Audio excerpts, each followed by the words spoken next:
was gonna. I think he was just going to sweep the puck away. Oh, yeah. If you look at it, and Pouliot just got there too quick for him. I don't think he anticipated Schultz was that. the one really that was really slow and. He blocked the shot, and then he hesitated for a second, and that second that he hesitated, Pouliot went by him. Mm-hmm. They got in the zone too easy. I mean, that's what it comes down to. I mean, while we talked about this last intermission a bit, but I think Boston is made for this type of hockey. They like the 0-0. They like the 1-0. They are confident. They are the Stanley Cup champs. They know that in the 59th minute they can get that goal. That's exactly what they did there. Will, sooner or later, they'll get a break. And sure, we showed last intermission Ovechkin taking a couple chances. You know, the guys that offensively talented, they want to make moves with the puck.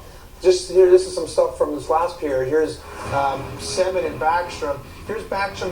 That's just a lazy play. Put it into an area where it ends up being turned right back down. It gives a great opportunity for Boston to come down and get a good chance. And here's Semin. You got to get this deep. You're not getting 1-on-4.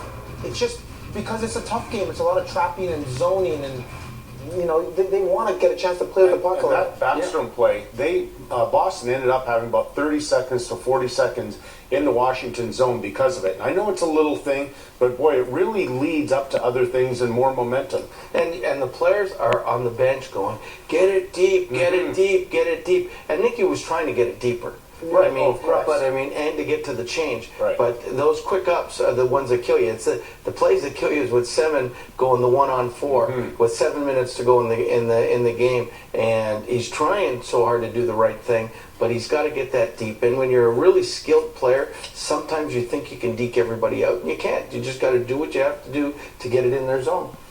Well, it's going to be Greg Mills showed some great match.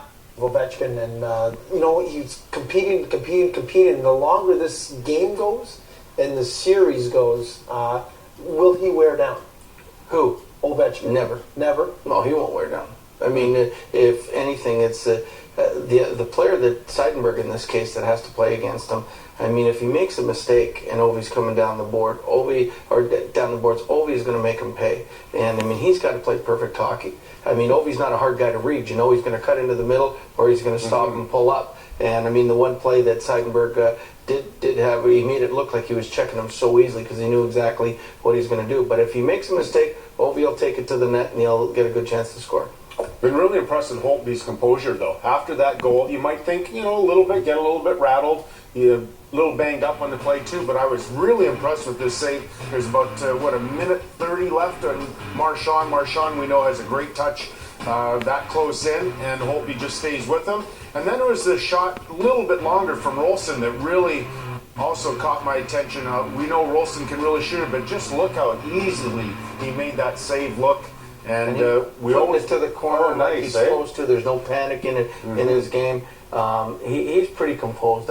If you know him, nothing seems to rattle him. He just sits in the dressing room, nothing rattles him, and you goaltenders are nuts. Hey, one mention, well, I know Jeff Schultz got caught on the Pouliot play. Mike Green's had a great game today, and those two defensemen both owe a lot to Nicolette. Lawrence Nicolette was a defenseman you had first. Absolutely, and firm belief, the first year Mike played with Lawrence Nicolette. He was a talker on the ice, and he really helped Mike. And then when Schultz came in the next year to Hershey, Lawrence did the same thing with him, and I think he was a big part of making them the players they are.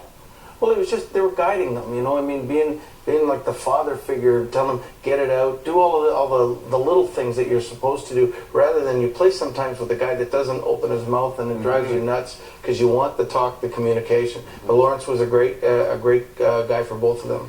On this day in 1860, the first Pony Express rider made it to Sacramento. For 2 years, the Pony Express was the way you got the messages from the Atlantic to the West Coast. But now we have Twitter and we have Elliot Friedman at the Chevrolet iDesk. News is coming your way right now.